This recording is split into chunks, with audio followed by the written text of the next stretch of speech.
مسند احمد بن حنبل کی 7451 نمبر حدیث ہے۔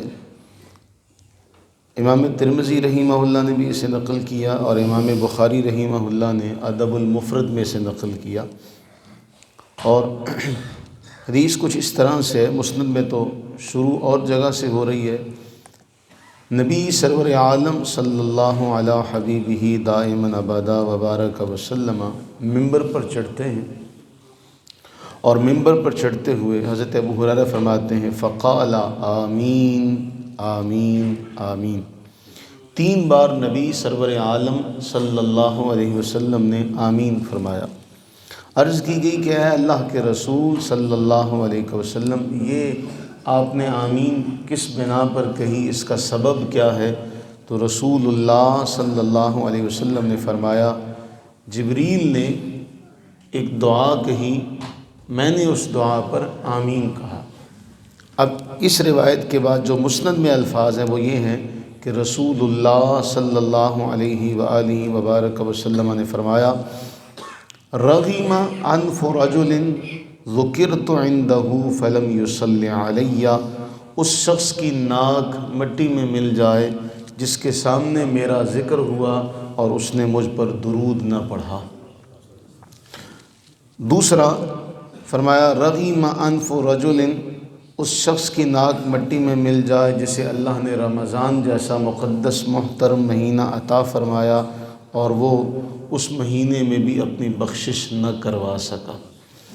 تیسرا فرمایا رغم انف رجل ادرک عندہ ابواہ الکبر فلم یدخلاہ الجنہ، وہ شخص اس کی ناک مٹی میں مل جائے جس نے اپنے والدین کو، اپنی ماں اور باپ دونوں کو یا کسی ایک کو بڑھاپے کی حالت میں پایا، پھر ان کی وجہ سے وہ جنت میں داخل نہ کروا سکا خود کو، اس کی ناک بھی مٹی میں مل جائے۔ 3 جملے مختصر سے۔ اب ان تینوں جملوں کو انسان دیکھے کہ اللہ تعالیٰ کے نبی علیہ السلام ایک موقع پر کیا فرماتے ہیں۔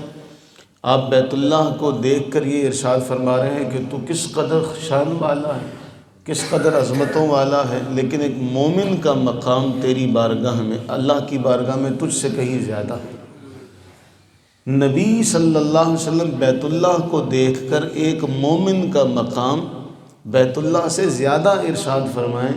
اس مومن کو یہ چاہیے کہ جب بھی نبی سرور عالم صلی اللہ علیہ وسلم کا نام نامی اسم گرامی سنے تو اس کی زبان پر درود جاری ہو جائے۔ وہ جب بھی سنے اللہ کے نبی علیہ السلام کا نام، تب حضور علیہ السلام کی ذات پر درود پڑھے۔ جتنا درود پڑھے گا اتنا تھوڑا ہے۔ اور نہ پڑھنے والے کے لیے اللہ کے نبی علیہ السلام نے اتنے سخت الفاظ فرمائے کہ اس کی ناک مٹی میں مل جائے۔ یہ کوئی معمولی سا جملہ نہیں۔ اگر انسان سوچے کہ رسول اللہ صلی اللہ علیہ وسلم پر جو درود بھیجنا ہے، اللہ کے نبی علیہ السلام نے اس کی کس قدر تاکید فرمایا کہ وہ شخص جو ہے وہ اگر وہ نہیں پڑھتا تو اس کے لیے یہ سخت الفاظ ہیں۔ اور دوسرا نبی سرور عالم صلی اللہ علیہ وسلم فرمایا جسے رمضان کا مہینہ ملے، بخشش کا، غفران کا، رحمتوں کا، نزول قرآن کا مہینہ، اور اس مہینے میں بھی وہ اپنی بخشش نہ کروا سکا، اللہ تعالیٰ کے ہاں اپنے جو گناہ ہیں ان کو معاف نہ کروا سکا، تو پھر اس سے بھی بڑا بدبخت کوئی نہیں۔ اور تیسرا جس نے اپنے ماں باپ کو بڑھاپے میں پایا۔ قرآن ہمیں ایک بڑا اہم ترین سبق دیتا ہے کہ کیا تیرے رب نے یہ فیصلہ کیا کہ سوا اس کے کسی کی عبادت نہ کی جائے اور ماں باپ سے حسن سلوک کیا جائے۔ اور اس میں پھر آگے قرآن نے بڑا وضاحت کے ساتھ بیان کیا اما یبلغن عندک الکبر احدہما او کلاہما، ایک یا دونوں، ان دونوں کو اگر تم بڑھاپے میں پاؤ یا ایک کو پاؤ تو ان سے اف بھی نہ کہو، انہیں جھڑکو نہ، وَقُلْ لَهُمَا قَوْلًا كَرِيمًا، ان سے عزت سے، شرافت سے، پیار سے ان سے بات کرو، نرمی سے ان سے بات کرو، اور ساتھ میں اللہ سے دعا بھی مانگو کہ کیا اے اللہ جس طرح انہوں نے مجھے بچپن میں پالا تھا، مجھ پر بچپن میں رحم کیا تھا، ان دونوں پر رحم فرما، رب ارحمہما کما ربیانی صغیرا۔ اب ان تینوں معاملات کو دیکھیں تو ہمیں یہ چاہیے کہ ہم جب بھی آقا کریم صلی اللہ علیہ وسلم کا نام نامی اسم گرامی آئے درود پڑھیں۔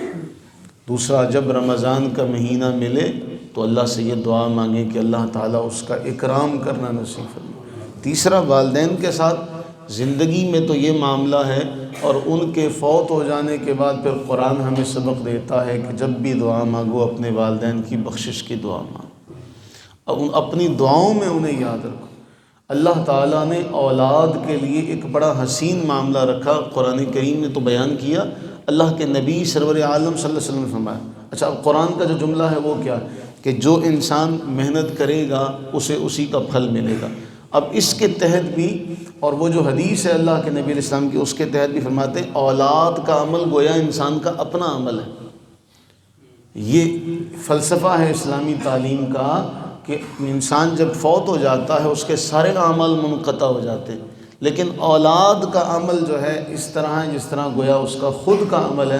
اور معارف القرآن میں مفتی شفیع صاحب نے اللہ تعالیٰ ان کی قبر پر رحمت نازل فرمائے اس روایت کو نقل کیا کہ اللہ تعالیٰ جنت میں کسی شخص کا درجہ بلند کرتا ہے تو وہ سوال کرتا ہے کہ اے اللہ، میرے معاملات تو مکمل ہو گئے، میں تو دنیا سے نکل آیا، فوت ہو چکا، میرے اعمال کا سلسلہ منقطع ہو گیا، اب یہ جنت میں میرا درجہ بڑھایا گیا، اس کا سبب کیا ہے؟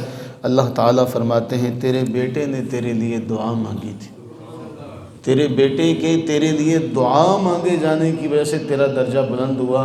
تو اسلام نے یہ تعلیم دی کہ اولاد کا عمل ایسا ہی ہے گویا کہ خود کا عمل ہے، اس لیے فرمایا مرنے کے بعد بھی یہ عمل منقطع نہیں ہوتا، اس کے مرنے کے ساتھ بھی یہ عمل منقطع نہیں ہوتا۔ صدقہ جاریہ ہو، ایسا علم جس سے فائدہ پہنچایا جائے، یا ولد صالح یدعو لہ، نیک اولاد جو اس کے لیے دعا کرے۔ تو اللہ تعالیٰ سے یہ دعا فرمائیں کہ اللہ تعالیٰ ہمیں اپنے فوت شدگان کو اپنی دعاؤں میں یاد رکھنے کی توفیق عطا فرمائے۔ اور مسند احمد بن حنبل کی حدیث ہم نے کئی بار پڑھی ہے کہ وہ وہاں جا کر بھی، فوت ہو کر بھی ماں باپ دعا کیا مانگتے ہیں؟ اے اللہ لا تمتہم حتی تہدیہم کما ہدیتنا، او کما قال، اے اللہ ان کو مرنے سے پہلے ہدایت دے دینا، ان کو ہدایت سے پہلے موت نہ دے۔ وہ وہاں جا کے بھی دعا مانگتے ہیں۔ اے انسان، تو اپنے ماں باپ کو بھول سکتا ہے، وہ دنیا میں بھی تجھے کبھی نہیں بھولے، اور اس دنیا سے جانے کے بعد بھی تیرے لیے اللہ کے حضور دعا مانگتے ہیں کہ اے اللہ انہیں ہدایت پر رکھنا، انہیں ہدایت پر رکھنا، انہیں بے ہدایتہ موت نہ دینا۔ اس سے بڑی بھی کوئی دعا کسی شخص کے لیے ہو سکتی ہے؟ اللہ سے دعا فرمائیں کہ اللہ تعالی ہمیں یہ تینوں امور کرنے کی توفیق عطا فرمائے۔ آمین ثم آمین۔ اللہم صلی علی سیدنا